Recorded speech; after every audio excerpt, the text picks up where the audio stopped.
my talk. Here we go. How he said he living life as a gringo. Where you question where you fit in every time you mingle. They say you do this with not enough that. My rapping is really bad. This life as a gringo. Yes, hello and welcome to another episode of Life as a Gringo. I am Dramos, of course, and it is Thursday, so it means it's time for our Thursday Trends episode. And my guest on today's show, helping me break it all down, she is an Emmy Award-winning former news reporter turned comedian, member of the Supernova comedy team, and has shared the stage with legends like Bill Burr and Whitney Cummings. Kiki Andersen, how you feeling? Hi, good. How are you? Thanks for having me. I'm good, of course. I'm excited to have you on the show. I feel like it's not often that we get somebody who has both like a hard news background and then also is just enthralled in the world of comedy. So I think it's a super dope combination. Yeah, I just love being poor. So I picked the two careers that would make me the poorest I could possibly be. Same. And I want to dive into that because I find it so fascinating, like the turn that you made. But before we get into all that, I want to do some like trending stories from the last week or so that have been going on. I mean, we're going to talk about Fyre Festival 2 happening, which I've seen you do a little commentary on as of late on social media. We'll talk about, man, a really sad story as this sort of weaponization of migrants continues to happen, where people are using it for their own political gain, and sadly it ends in a child's death. So we'll touch on that.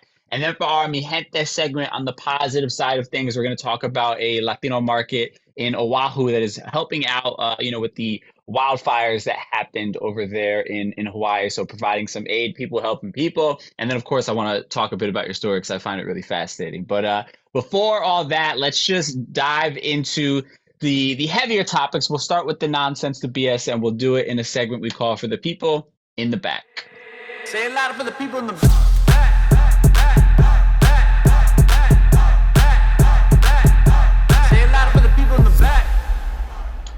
All right, so let's start on the lighter of the two stories that we're going to cover on this segment, okay? Let's talk about Fyre Festival, right? And I loved you had posted a little commentary on your story on Instagram in regards to this dude Billy McFarland announcing the second Fyre Festival happening, and your commentary was, "Once I get the confidence of this white man, it's over for you hoes." And I love that idea because this whole thing just sounds so fucking wild, right? Like when you think about all that this man went through, and now he's bringing it back and doesn't even have the decency to change the name. And then on top of that, I want to kind of read where we are in this story, right? Because he said on Sunday that tickets for round 2 were officially on sale. By Tuesday, those tickets had all sold out, 100 tickets, and people were spending nearly $550 per ticket.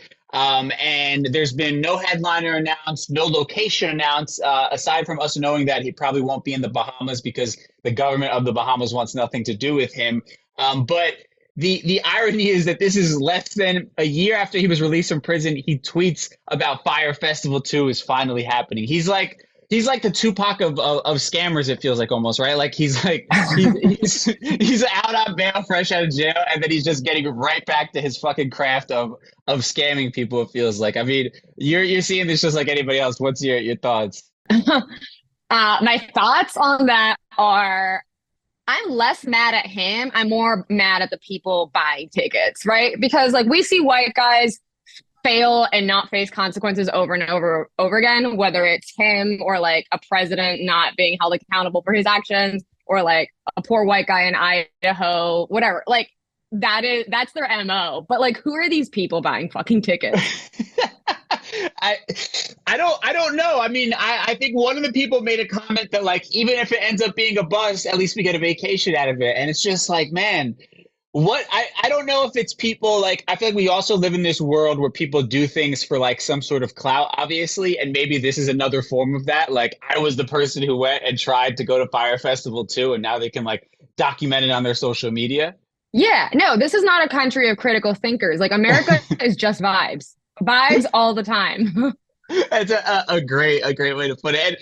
And like on a deeper level, like not to kind of overthink something like this, but when I think about, all right, $550, right? That's like, that's not a small amount of money for the average person in this country. And people are willing to just sort of throw something like that around. And then you think about on the flip side of it, so many other people are just suffering and could use that sort of help, right? That if you were to be more generous in donating that somewhere rather than participating in this privileged white guy's little dream that he has of hosting this festival, the world would probably be in a far better place. But maybe I'm just kind of overthinking it a little bit.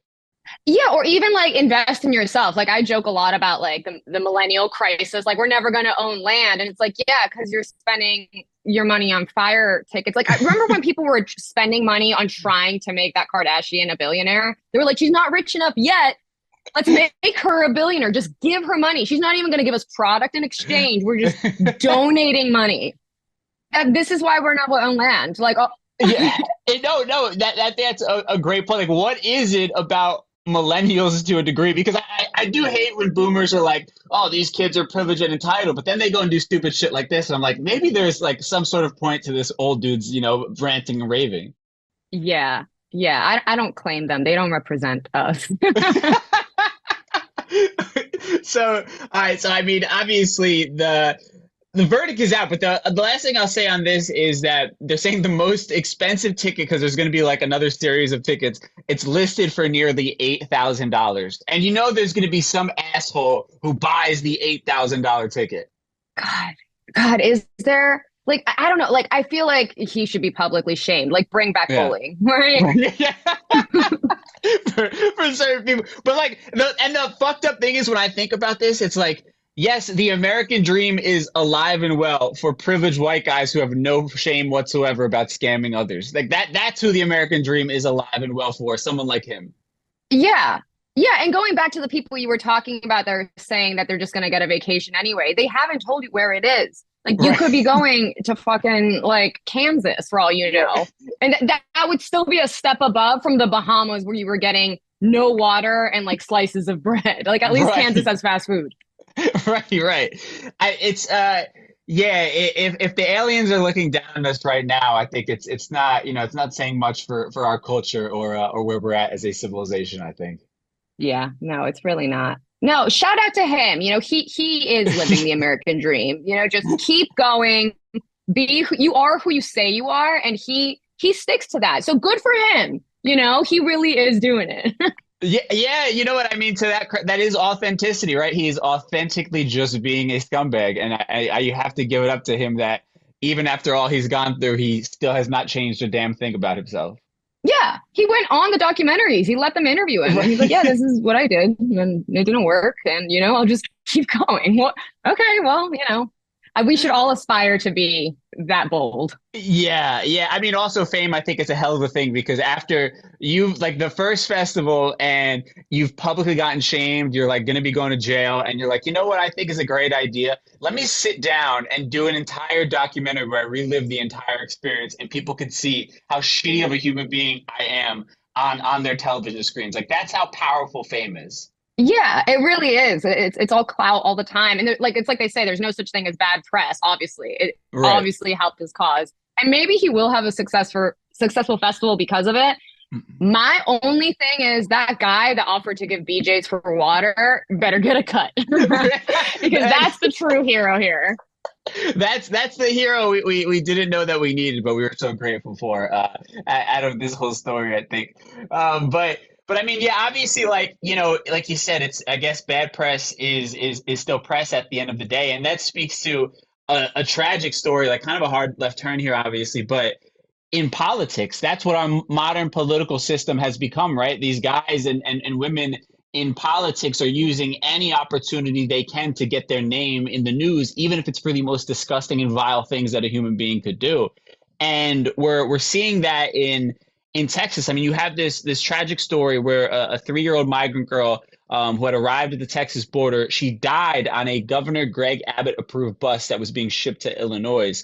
And in a statement to the Texas Division of Emergency Management, they said once the child presented health concerns, the bus pulled over and security personnel on board called 911 for emergency attention. And now it's being investigated by the CDC.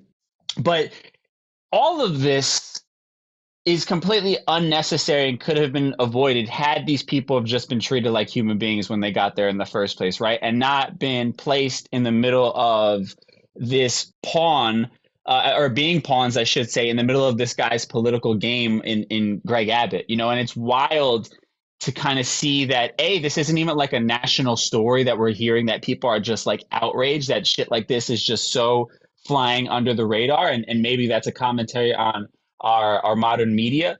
But it's just crazy that this is the time period that we live in where they're literally using human lives to just get their name in the headlines, and they don't care if it's public backlash to them. As long as somebody's speaking about their name, that's all that matters.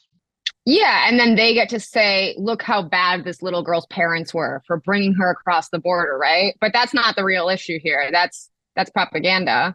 But I just read this article that was about Ron DeSantis's campaign strategy, and it comes from Roger Ailes' theory that if you go to a political rally, I forget the term, it had a really good catchy term, but basically the crux of it was, if you go to a political rally, what's better, to answer people's questions or to fall into the crowd? Which one's going to make more headlines? And the answer is always fall into the crowd. So his whole MO is just always be in the headlines for anything. It's a blood sport, you know, just always be in the news cycle. And unfortunately, that is what wins, you know? Yeah, I mean, and I wonder how much of this is sort of a commentary on us, the consumer, or the people sort of selling, right? Like, you've worked in news. I used to produce a news show in radio. And I often wonder how much of this is sort of like, you know, who really bears the brunt of a lot of this blame, right? Because the news right now on the left is going to be led by everything Donald Trump related. You know, they're going to keep finding ways to, like, breaking news. This expert's talking about this, right? Meanwhile, stories like this one that really are should be getting the attention they are probably buried somewhere later in the hour, right, on the news network. But then also, aren't they just kind of giving the average person what they want, right? Because they're following a system of where the ratings are going to end up, right? And people who hate Donald Trump just want to keep hearing Donald Trump bashing happening, right? And same thing on the other side. They want to keep hearing, you know, stuff about the Dems being bashed and Hunter Biden this and Joe Biden trips and falls and things like that, right? So I'm curious for you, where do you think a lot of the blame falls, where we're not really getting the information, nor do we kind of maybe even care to? I hate that I have become this person, because when I was a journalist, I hated being called the media, but it is the media's fault. Like, Sure. because think about it. It's not journalists' fault, okay? It's not reporters' fault. Those people are making maybe 50 grand a year. They're just trying to get home to their kids. They don't have an agenda. But these corporations are controlled by millionaires, billionaires. A lot of them are right wing, and they don't have our best interests at heart. And, you know, Donald Trump is the symptom of the CNN news cycle. Like, the people that work at CNN are probably good people, but the people that own and run CNN are probably terrible people. And all they care about is lining their pockets. Yeah, no, and kind of what you're joking about earlier about you enjoy being broke, but the reality is, like, in the entertainment industry, and I would put media, you know, news media under that umbrella, they do weaponize your job at the end of the day, right? Because you're constantly reminded in the lack of pay and the lack of benefits that you get that, hey, somebody else is going to be happy to take your job if you start bitching and complaining about it or think that you're too good to do this, right? That is a constant weaponization that sort of happens. I remember, you know, when I was working in radio, that's how it was, oh, you should just be happy to be here. Not many people want your job type of thing, right? Meanwhile, you're like struggling to pay the rent, even though you have a full-time job. So and so to your point, yeah, everybody's a pawn in the bigger system of these corporations, I guess, at the end of the day. We are all pawns. There's no escape. It doesn't matter what job you have. We're all fucking pawns. We're all meant to feel like we're both, like, irreplaceable, because they try to keep us alive for as long as possible to milk every dollar we've ever made. Yes. And also so replaceable. You're on the chopping block at any moment. Your rights don't matter. And that's true of every industry. Like, so that's why I'm in comedy now, because at least I get to say what I want to say. Right. And also, even just like, I would wonder if this wasn't a little brown girl that died, but instead a little white girl, if this would be like the biggest story that we hear about in the news, right? Because when there was like that, and obviously it's still a tragedy, but when there was that white girl that went missing, that her boyfriend, I think, had ended up being the one taking her life. That was like the biggest story, and everybody was invested in like the search for this girl, right? And there was, then it came out like, well, a lot of like, Native women had gone missing in that same area, and they've never been spoken about in that same way nationally, right? So I think it also does kind of speak to the fact that there is still that form of white supremacy, I think, to a degree, that rules the world, including media and what is visually going to be mass appealing in the eyes of those in charge. Yeah, it's so funny that you mentioned that. I was literally just having that conversation on our podcast. We were talking about Gabby Petito, and we were talking about those like Idaho murders, and we were like, where does this fascination come from? Like, because if it's a shooting in the hood, nobody cares. Right. And I think it's because there is some kind of like glamour in the mystery of like, oh, like you think you know somebody and then you don't, but like that story's boring. That story's been done. Like we gotta stop perpetuating that. At the end of the day, it's all sad white boys. Right. No, it's true. But I think it also speaks to like, I think even in entertainment, it's like only white centric stories are universal, where everything else is like niche and ethnic, right? So for whatever reason, if it's like a white family living in the suburbs, that's supposed to be a universal story that everybody can relate to and enjoy. Meanwhile, if it's like an ethnic family of some sort of background, it's like, oh, well, that's only going to speak to a certain demographic. So like, we can only give it so much attention, right? And I think probably the news also just takes a page out of that as well, where we've just been programmed to think that like white stories are universal stories and everything else is only for target, demographics and niche audiences. Yeah, I think you're right. I think that's a really good point. I think it's exactly the same thing with the migrant girl. It's just there is a latent racism in true crime, I think. Because anybody that grew up in Baltimore probably isn't sitting there digesting those kinds of stories, That's just every day. Yeah, that's actually a great point. That's probably a topic for another conversation. But it is the true crime fascination. It is interesting how it is like a very white centric thing, and the stories that they talk about are often like things usually happening in the suburbs somewhere, right? And that's like where people are so fascinated or drawn to or appalled by, rather than like a story in the hood, and they probably have their own racist expectations of thinking like that's just normal and people like living that way and deserve to live that way, whatever it might kind of be. It is a like interesting kind of zeitgeist conversation, I think. And that's news to white people, but that is not news to anybody who grew up poor or black or brown. Cops fuck up all the fucking time, especially if you're a minority. So I think white people are just starting to learn, like, oh my God, like cops don't give a shit, or cops are corrupt, or cops whatever. And this is still fascinating to them. Right. I mean, that's an interesting point. I think it's interesting because I think a lot of people grow up in bubbles without realizing it, right? And then I think as somebody who has been exposed to those things, I often like am walking this line of, at what point do I just kind of say, like, you guys go fucking figure this out on your own? I'm not here to educate you. But at the same time, it's like, well, maybe there is a point to be made that if you didn't grow up around it or hear those stories or know anybody who experienced those things, you're not going to know otherwise. And you're just ignorant at the end of the day and maybe need to be educated. I think it's like a weird line to kind of walk.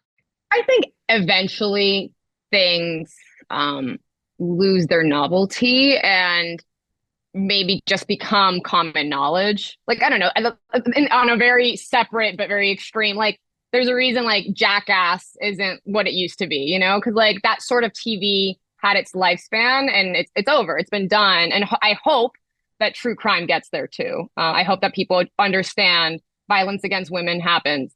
Police corruption happens. Let's move on to the next thing, Yeah. And it also speaks to how we're able to like compartmentalize the idea of violence and like turn somebody else's pain and tragedy into just entertainment, and nobody seems to be like batting an eye about it or think it's kind of slightly weird just how popular something like true crime is, not for the sake of education, but just purely for entertainment purposes.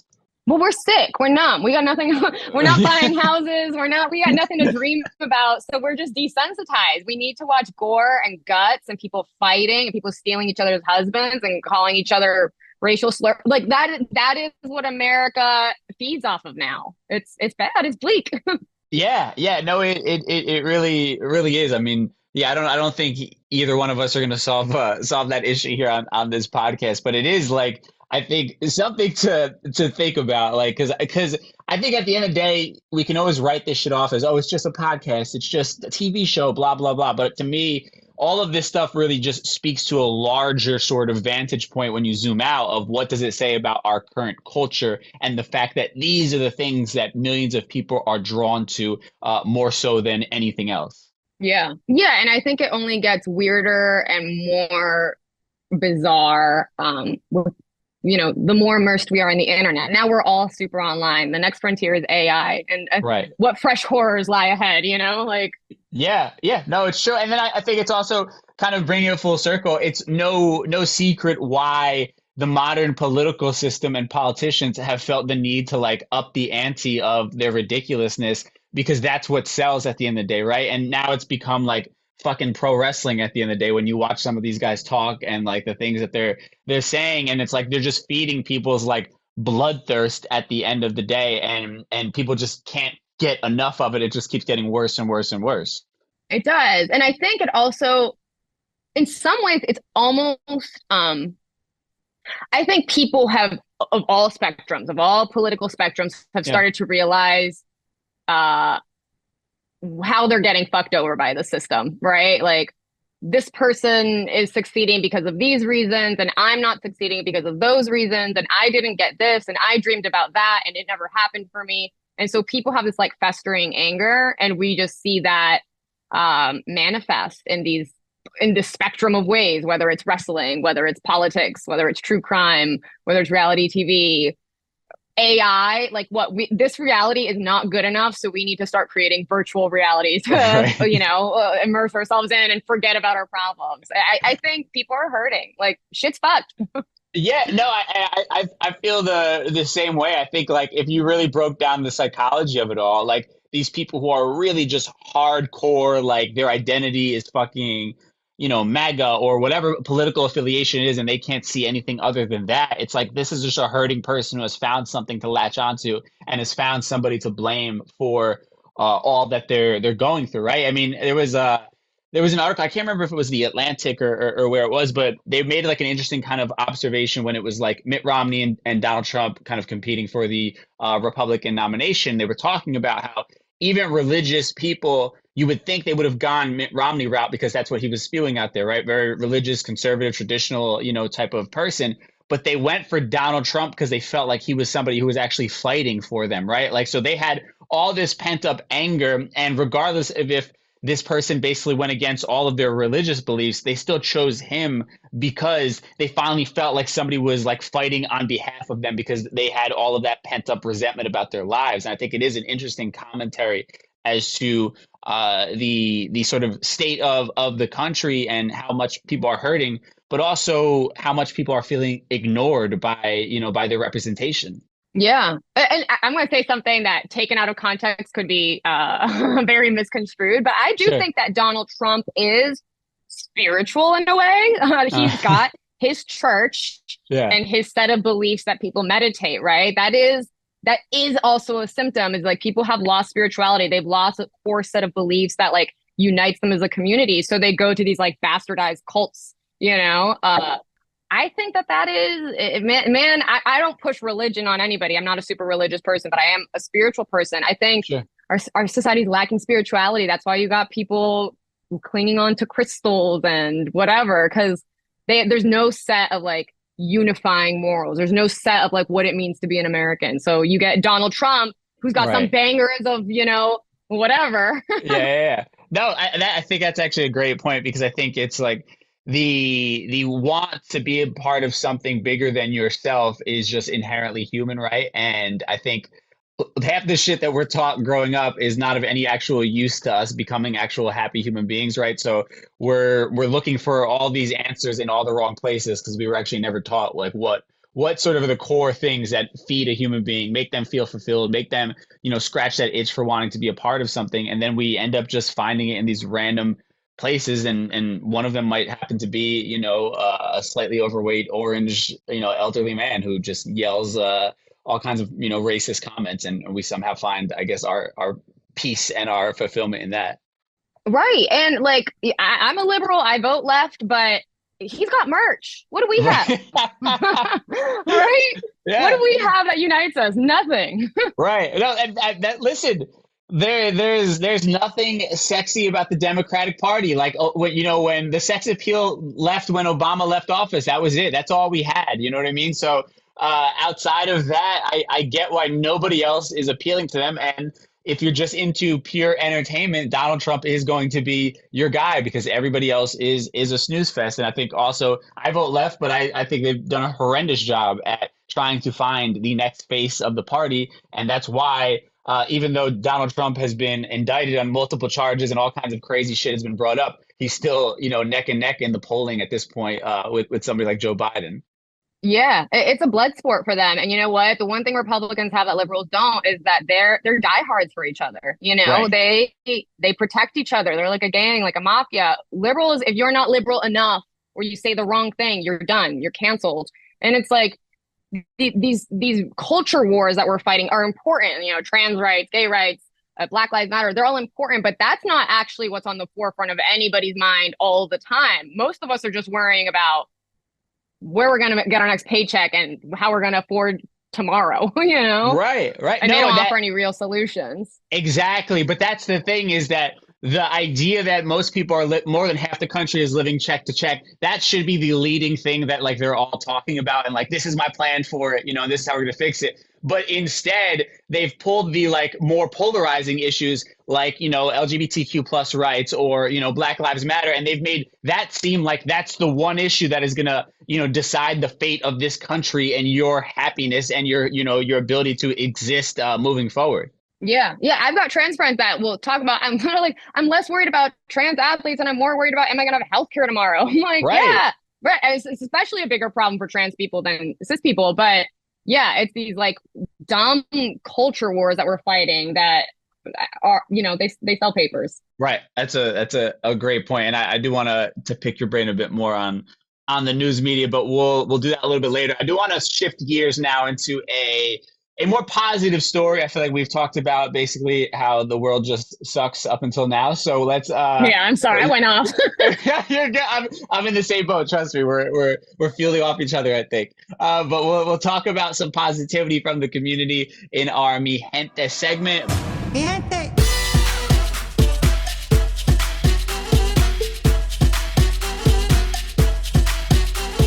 All right, so shifting gears from the negative stuff. I mean, we're still talking about a recent tragedy that happened with the wildfires in Hawaii, but this is just a positive story that like reminds you that humanity is not all bad, right? That we do have the ability to have each other's back and make some sort of an impact if we just take a second to actually care. So you have this Latino market in Oahu who's actually delivering food boxes, helping families rebuild amid the Hawaii wildfires. So the store is called Mercado de la Raza in Oahu, and it's a Latin American kind of, I guess, small grocery store owned by Megan Chun and her Mexican husband, Alex Villarino. And they're aiding families by sending them non-perishable food donations, diapers, hygiene products, pet food, and clothing. And they're also working with local chefs, trying to get them to make meals for the families as well. And sadly, up to this point, where they've confirmed the losses of 106 lives amid the fires, while others remain missing, and authorities are preparing to begin identifying the deceased, which is obviously a tragedy. But it's interesting to me, just kind of the commentary on humanity in general, that we do have good in us, and we do have the ability to show it. I mean, moments like this showcase that, right? And these are people not relying on the system to do something, but taking it into their own hands and deciding I'm gonna take action, right? And it's beautiful to see that, and it just makes you kind of also think like, why do we have to have these massive tragedies in order for people to kind of give a shit like this? I think.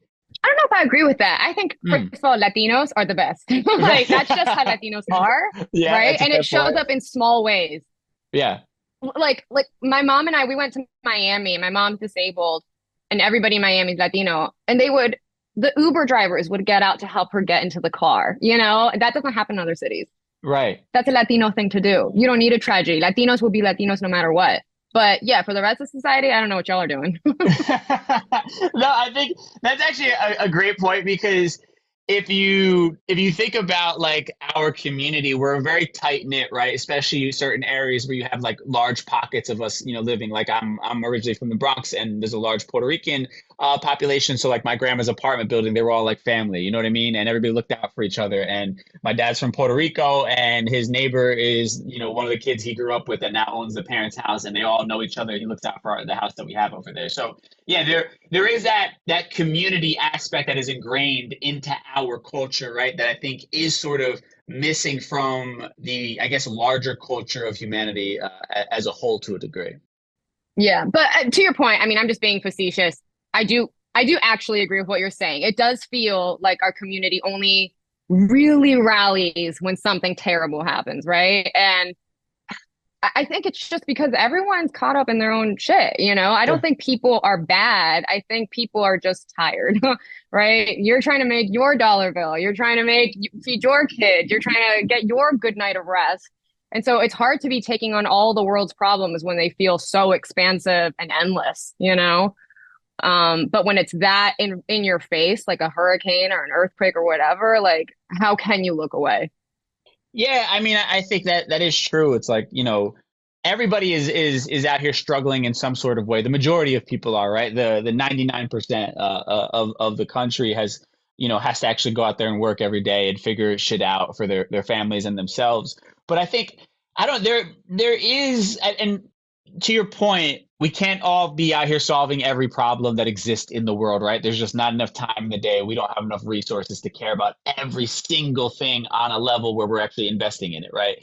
But I do think there is something about the capitalistic nature of our culture as Americans where we feel the need to sort of be a bit selfish, right? And there is this culture of sort of I don't know, feeling the need to kind of hoard resources or sort of just goodness in general, where it's like if I give something to someone else, it takes away from me. Or I think more accurately, probably the mindset would be, I worked hard for this. Why don't you just work harder and you can get the same exact thing, right? Rather than sort of to me being like, I figured this out. This person hasn't yet. Let me lend them a helping hand since I was actually able to figure it out before them, right? And that's to me like the disconnect that we kind of see on a regular basis. Yeah, I agree with you. And I think that goes back to like lack of spirituality, lack of Yeah. community, and also just like lack of like understanding who's the real perpetrator of the bad news, because we all read the news and we all have like a couple names that we spit out and like get mad at. But like, I'll never forget this meme I saw on the internet that was it is the crux of America's problems. It is like, I forget I don't know who to credit here, but it was this like little Republican looking guy versus this like super liberal blue haired girl like fighting with each other. And they're in this fishbowl. And then there's this like really rich looking guy over the fishbowl, like Yeah. watching them like fighting. And then the text said, they've got you fighting a culture war while they're fighting a class war. Mm. And I thought that was so poignant because it's like, yeah, well, we're fighting about whatever. Yeah. There's people getting rich off of us, right? Right. And they're keeping us poor. And Mm. at the end of the day, we lose. And it keeps us mad and it keeps us separate, especially now that we're all working in our houses and we don't have as much incentive to go see your neighbor and your friends and your coworkers. Sure. Yeah, you're just stuck in your bubble of your problems. And it is so easy to fall in that like mental loophole of like, woe is me. I'm alone in the struggle and I deserve this. And you probably do deserve this, but like we're never ever going to help each other get out of it if that's what we stick to every day. Right. Right. Yeah. It's but the thing is, to me, it's so fucking like if people actually really cared, right? The powers that be really cared. There are little things you can do to begin to change that mindset. I mean, even if it was like, all right, we're going to give a tax credit to people who like you choose, particular charities or volunteer time or whatever it is, you're going to get a tax credit every year. Something as small as that, like, somebody volunteering at a soup kitchen or some shit like that, right? Like, that begins, I think, to change the mindset of like me at the end of the day, and say like, oh, there is value in giving back and creating this culture of all of us sort of working together, because at the end of the day, Republican, Democrat, black, white, yellow, brown, we're all sharing the same exact space right now, this planet Earth, right? And what I do to fuck it up affects all of the people around me. So the more we can figure out a way to kind of work together in unison of that and create a culture that recognizes that, the better off we'd be. But unfortunately, it just stems to the point of like, they just don't care, right? The people in power don't care at the end of the day to just do little things even like that. Yeah. But and there's no incentive for people to do it on their own. Yeah. Like volition, like Sure. Everyone's busy. You got a 9 to 5 and you still can probably only afford a 2-bedroom if you're lucky, Right. Who's got time to volunteer? And I'm not saying that to like chastise anybody, but like it's hard. There's no incentive for community, and that's why we need more people like you, just teaching people and teaching their kids and like getting their friends out, Yeah, and I mean, I think it's even like, just if we could get away from a two-party system that creates these diehard fans on either side, and get to a place of like where people are recognizing the power of their vote and then demanding that the person in charge is actually giving them real information. The people running are giving them real information rather than just like, playing to some sort of cause. We'd be in a much better place, but we don't care enough to kind of do that, right? And I think it is maybe it is by design that like we're all just making it by, right? And we're staying at work late and we're rushing to get home to our families to spend there for a couple of hours, right? And we have the bills to pay and all these things to worry about. So by design, we don't have the headspace to like really dive into politics for the most part, or to research a candidate on an incredibly deep level and know all of their background and their history beyond what just like the news headlines tell us, right? So yeah, I mean, I guess it is kind of like this, I don't want to say a lose-lose situation, but like it's by design that we don't have that space to figure these things out or to demand more of others, I guess. Yeah. The way I try to stay sane through all of it is just like, at the end of the day, your biggest vote is your dollar. Like, be careful where you spend your money. Be careful what you click on the internet. You don't like Elon Musk? Don't click on Elon Musk. Don't give him that clout. Everything is clout now. And if you don't like it, then just don't feed into it. Yeah, absolutely. And especially as a Latin community where we have like this rapidly growing population, our spending power is insane. Like, we could be far, more, far further along in our community and our representation if we literally were just a bit smarter about where we're spending our dollar and actually supported, members of the community and their businesses and things like that are actually trying to build us up and make sure we have a seat at the table. Right. Yeah. And I think, I don't know, I'm guilty of it too, is like not being as up to date with the news these days, because I haven't been a journalist. Like, I don't watch the news as often because, I think it does have an impact on my mental health. I could be a better news consumer and know what's going on in my community. And that's up to us though, right? Because they're banking on us not knowing what's going on and then making the decisions for us. So Right. And listen, it is exhausting. I don't watch nearly as much news as I used to. I more so will read now rather than actually watching like, MSNBC or anything like that. Like, because that just feels far more taxing than just reading an article. But yeah, I mean, it's exhausting and it's at times detrimental to our mental health. But it is also like, I feel like we are in this really crucial moment, and not to be dramatic. And obviously, like, there have been terrible things that have happened, or the Civil War was obviously a crucial moment in the history of this country. But things are also kind of rough right now. Like, things are incredibly, polarized. Politicians can't get anything done, even if they have the best interests in mind, because people are blocking it just to support their own political agendas. And the only way to change that is by the people empowering themselves in some sort of way, even if it's not politically. Shit like this, like them taking their own resources and donating that food, right? Little by like, in little ways, all of us have some sort of resource that we can give back, be it our way to articulate things, be it our way to organize, be it our way to cook, whatever it is. we all can play some sort of role to begin to change the society around us and create more sort of social power that I think then makes them have to come to us to a degree. And maybe that's just like idealistic thinking that really would never work, but I believe in that. I think it's idealistic. I do, without sounding super cynical and doomsday-ish, I do think that the American experiment is coming to a head. Like, I think it proved that it didn't work.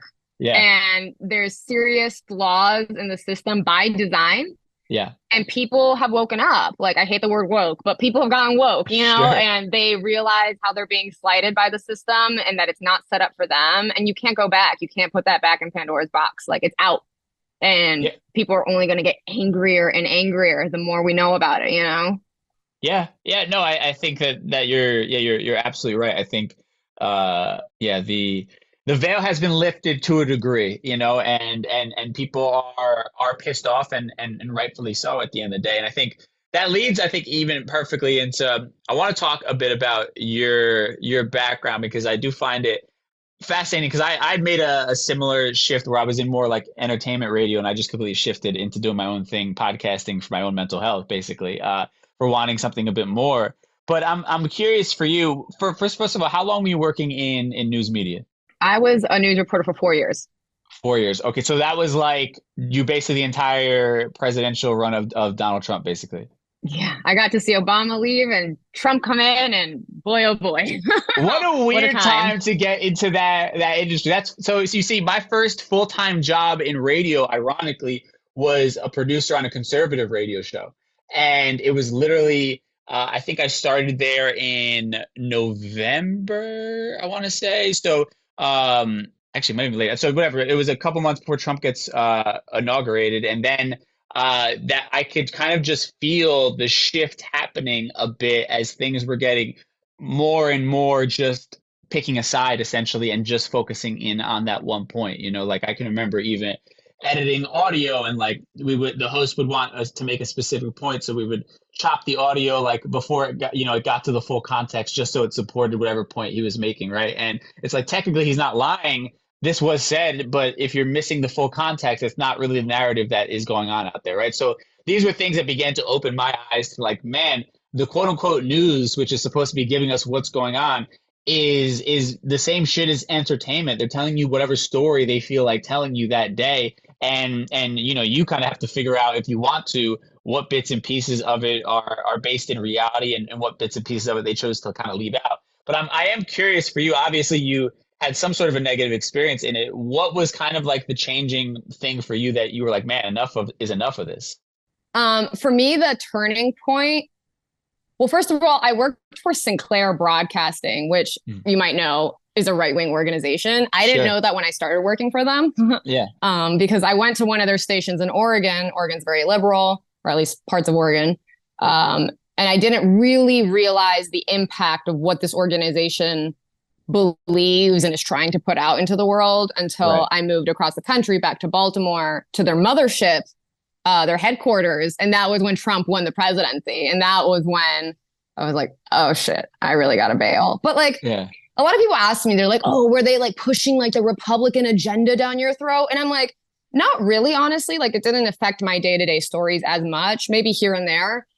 But it's just the culture there. Like, they wouldn't buy me batteries for my camera. I'm like, I have to use my camera so I can do my job that you're paying me to do. It's just, when you work for people that are shitty on such a macro level, it shows up on a micro level too. And it was miserable. I mean, I found joy in doing comedy, which was what I always wanted to do. And eventually they just made the choice so easy for me.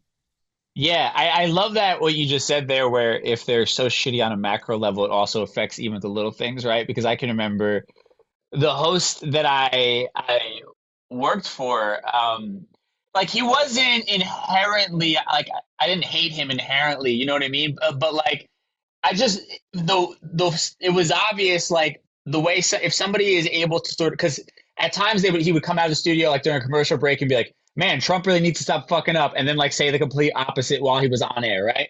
And so it was like, this person is just off. There's just something off about them, and you would see it in his interactions with the staff and things like that, where it was like he's almost playing a character of what he thinks a nice guy is, but not really actually feeling it or believing it at the end of the day. And that sort of is what allows him, I think, to like knowingly go up there, talk to, however many people are listening, and disenfranchise them sort of with what he's leaving out of the reporting, or the opinion that he's deciding to adapt just based on ratings, I feel like.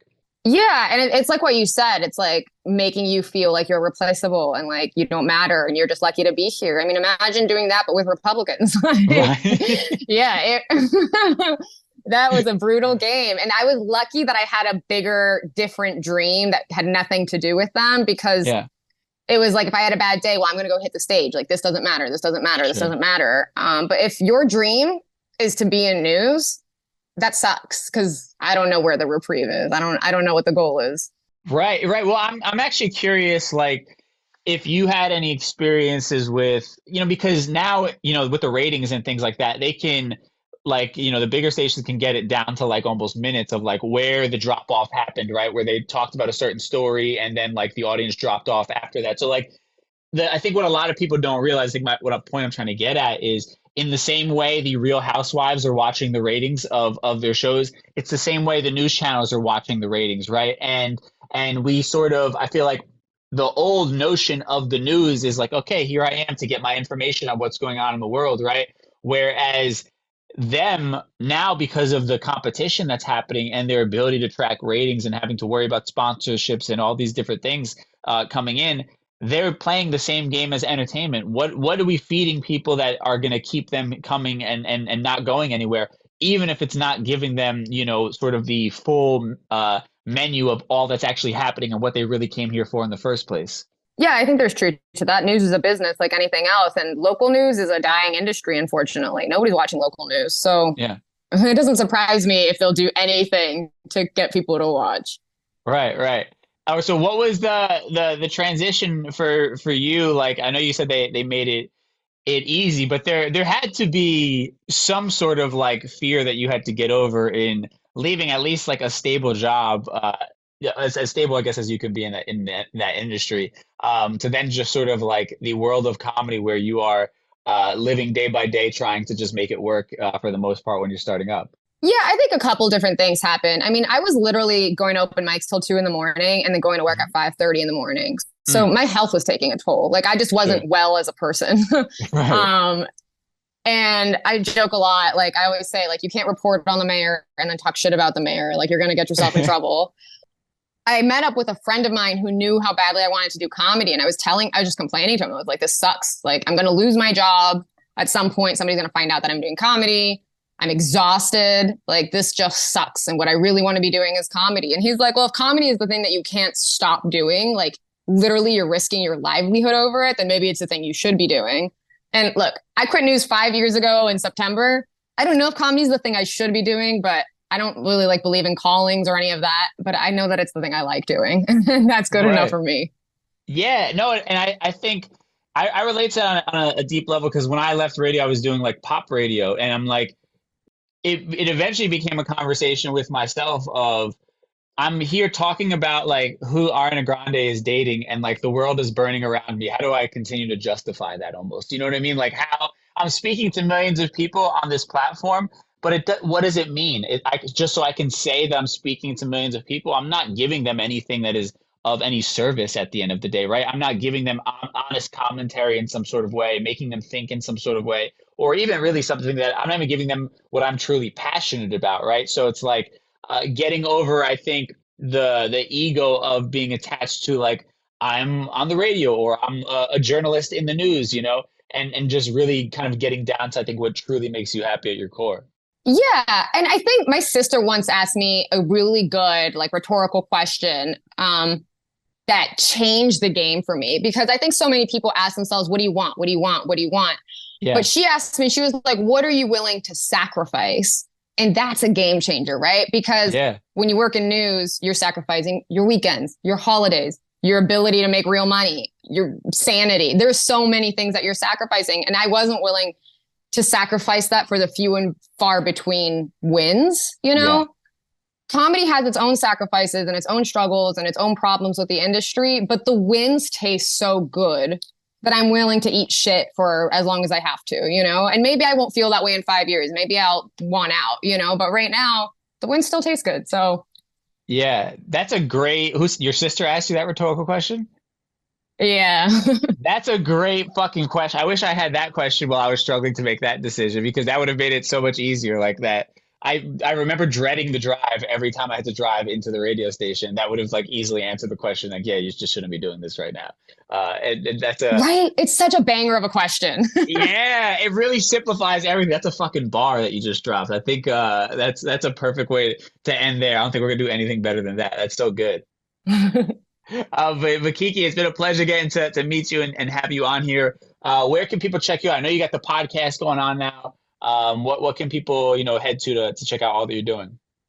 I'm on all the social media. It's Kiki Andersen. My new podcast is Indecent Kiki on Instagram. The podcast is called Indecent with Kiki Andersen, streaming everywhere you get your podcasts. So tune in. Amazing. Well, thank you once again for hopping on. It's been a pleasure getting to meet you. Thank you for having me. This has been fun. Man, big shout out to my guest this week, Kiki Andersen, for hopping on the show. Always love just having real and honest conversations with people on, I don't know, man, on where the world is. I feel like I might not get enough of this in my everyday life. So I selfishly take advantage of it when I get to hop on the podcast and talk to people about what's going on in the world and just kind of go back and forth on where our mind is on the current state of things and where we stand personally. So shout out to her for joining me on that journey. Now, with that said, we're running a little long on today's show, so we are going to tie everything we talked about today in a neat little bow in a segment we call Conclusion Stew. Time for conclusion stew.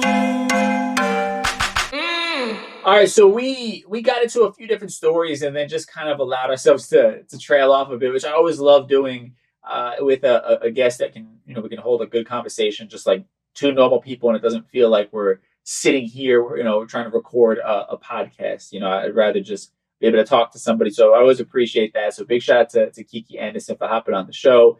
And man, I'll just quickly kind of recap all we were talking about. I mean, Fyre Festival 2, man, it's a light kind of stupid story, but it just does speak to where we are as a culture of people that you would spend your hard-earned money to buy a ticket to this asshole who scammed a bunch of people the last time around. Yeah, I don't know. I mean, God bless America, I guess, right? If this isn't America in a nutshell, I don't know what else is, right? This is the world that we exist in. People somehow have an extra $550 to buy tickets for this festival. They don't even know who's performing or where the fuck it is, but they don't spend any time actually helping out others. And maybe I'm thinking of it too deep, and it is your money. You can do whatever you want with it, but I think it does provide a lens. I think that could be a bit of commentary on the current state of where we are as a culture, if you will. Now, on a more serious topic, the 3-year-old girl that was, she sadly was on a bus being shipped out to Illinois from the Texas border, and this was a bus that Governor Greg Abbott was sending migrants to Illinois as a means to stick it to the liberals. Sadly, a little 3-year-old girl lost her life on that bus, and yeah, I think there's a lot of frustration around this. The fact that I had to go to a Latin news outlet in We Are Me Too to hear this story is appalling to me, because this should be a national headline, right? This should be not like the back of the paper or the end of the news show. This should be what the news stations are leading with, beyond, roasting Donald Trump for his latest indictment, which has its place. It is news, but this is just an atrocious commentary on the lengths that politicians are willing to go for clout.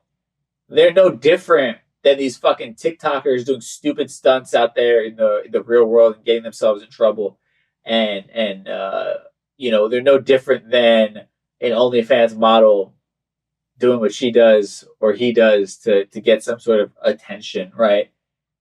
This is terrible. It truly is terrible. The lengths that people are going, and obviously he could have never predicted that somebody's going to lose their life on this, but the fact that the conditions are so poor, even if it's like a fucking normal Greyhound bus, let's just say, the fact that there's no medically trained personnel that they have to call 911, you're shipping people from Texas to Illinois. You would think that you would try and make sure their safety is taken care of, just so you don't get any bad press. But that just goes to show like how little these people care about humanity and specifically brown lives. And as a country, as a whole, when it comes to the media and what gets talked about, it's very obvious when stories like this one aren't leading the headlines that we as a country don't really care about brown lives all that much. And I know it's a cynical kind of view, but it is a real commentary, in my opinion, on where we are as a culture, right? And I just want to be clear, like, when I talk about these things, I'm not trying to bum you out. I'm not trying to fucking be, a cynic and tell you that the world is all terrible and it's awful and there's no good in it, because I don't believe that at all. But I point this out as a means for us to learn and to strive to do better and to not be contributing to a negative culture, a negative society, right? That's what my point is when I point these things out, when I bring them to your attention. Again, I'm not trying to depress you or make you lose faith in humanity. I'm just saying we need to do better collectively, right? And not allow ourselves to kind of just blindly follow along as the powers that be continue to just disregard humanity. And even like what Kiki was alluding to with AI and things like that, it's only going to get worse if we don't do our part and take some sort of accountability, and caring for one another and those around us. They're literally creating systems to take the human out of this life, out of this world, in AI, right? Take the human touch out of different aspects of life. And we have to protect humanity, and care for one another, because it's very obvious that those who are in power, those who are holding office, hoarding money, whatever it is, those are the people that are making these decisions, and they don't care about the average person or humanity as a whole. They care about their little elite group that they exist in, and that's that. So it's up to us to do our parts and empower ourselves to take care of one another, right? And that's when I always talk about conscious living and that whole thing that I'm on right now, and that idea of awareness that, we talk about is awareness of what can I do? What role can I play? How can I help? How can I contribute in a positive way to the world around me? And that's why I talk about stories like this one, to kind of just point out the grim reality if we don't do those things. And then for our Mihente segment, talking about people actually empowering themselves and, Latinos coming together here. I love this story about the couple in Hawaii who have a Latin market and sending food to people affected by these wildfires, like doing their part, taking it upon themselves, not waiting for somebody to give them the okay to do so. And again, I don't say this to shame anybody who hasn't done any charitable donations to different places and feels like they're not in a place to do so. I think Kiki brought up a great point that we all have so much shit going on, and many of us are just surviving. We don't even have the space or time to think about others in that way, unfortunately, right? While I do think we got to push ourselves to do a little bit better, it's also not our fault. We are a product of the system that has been created to keep us in the rat race, just barely surviving, and the system is not designed for the majority to have wealth, have time, have leisure, have clarity, right? It's designed for the majority to take the brunt of the work, be given little time or resource to actually assess what they could be doing with their time or their life. And that's all done by design to just keep them in the same loop over and over again. and I don't mean to get doomsdayish, but that is the modern corporate structure or working class structure, if you will. But I love to see this, people taking it upon themselves to take action. And I truly believe that, like, beyond politicians and things like that, if we all really organized and got together on large scale levels, we could correct majority of the problems that we're seeing in this country. It just takes us all caring and then wanting to do our part, which I know is difficult, right? Where do we start? Those are all tough questions to answer, but I do think we could have that power if we just got better at coming together with one another. Last thing, that surprising little quote that we got from Kiki, I'm trying to replay it in my mind. It was something to the effect of like a rhetorical question of it's not about, looking at the thing that you want to spend all your time on. I'm paraphrasing. I know I'm going to butcher this. I can't remember off the top of my head. I'm going to have to play it back later. But basically, we're making a decision thinking about, what is the thing that you dread or can't stand giving your time to, kind of. I probably fucked that up. I did a disservice. I shouldn't even try to repeat it. It was a bar when she said it. Go rewind that part. I just think that that's a genius line. Her sister asking her that question. That makes everything so much simpler when you're like struggling to make a decision, I think. So big shout out to Kiki Andersen once again for hopping on the show. Thank y'all so much for tuning in. Just a heads up, I'm going to be traveling a bunch over the next few weeks, doing a few different places, visiting some friends and some family all over the place. So I am still going to deliver an episode on Tuesday about the 4 pillars of conscious living, right? Our last episode on that, which will be on long-term vision, but there will not be a Thursday Trends episode next week. So I just wanted to give you the heads up on that. And then also we will be going dark the Tuesday following Labor Day as well. So I'm giving myself like a few weeks off to end the summer. So just want to give you a heads up. I don't want to catch y'all by surprise. Anyway, thank y'all so much for tuning in. I will catch you on Tuesday with a brand new episode talking about conscious living and the Just Be Social Club group that we're launching in September. Until then, stay safe, have an amazing weekend, and we'll talk soon. Peace.